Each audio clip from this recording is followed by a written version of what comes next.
నమస్తే. Congress party బీజేపీపై charge sheet విడుదల చేసింది. ఒకసారి మంత్రి కోమటిరెడ్డి వెంకటరెడ్డి గారు ప్రస్తుతం మనతో పాటు ఉన్నారు గాంధీ భవన్ లో. ఒకసారి మాట్లాడి ప్రయత్నిద్దాం. మంత్రి గారు ఛార్జ్ షీట్ విడుదల చేసారు, ఎట్లా ఉండబోతుంది? ఛార్జ్ షీట్ అది వాస్తవాన్ని బయట పెట్టినాం.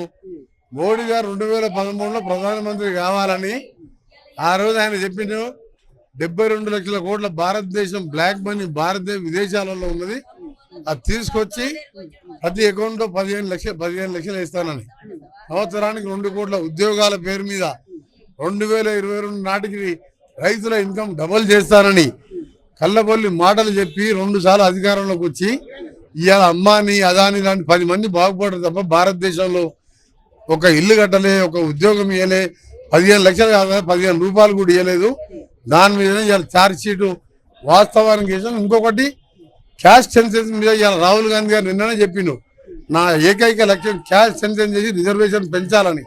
వాళ్ళు రిజర్వేషన్ తీసేయడానికి 2/3 మెజార్టీ కావాలని 400 సీట్ల పైన గెలవాలని చెప్పి ప్లాన్ చేసుకొని రిజర్వేషన్ కుట్ర చేస్తుంది. కాబట్టి రిజర్వేషన్ ఉండాలన్నా, ఓబీసీలకు ఇంకా రిజర్వేషన్ పెరగాలన్నా కాంగ్రెస్ పార్టీ అభ్యర్థిని 14 సీట్లు గెలిపాయని విజ్ఞప్తి. కేసీఆర్ 12 సీట్లు ఇస్తే medal వంచుతాడు Congress party.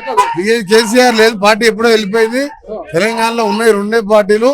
Congress party 14 గెలవబోతుంది, BJP 1, 6, 2 వస్తే వస్తాయి. బీఆర్ఎస్ పార్టీకి ఆయన బస్సు యాత్ర కాదు మోకాళ్ళ యాత్ర చేసినా 1 సీటు రాదు. 10-12 స్థానాల్లో డిబైట్ రాబోతున్నది.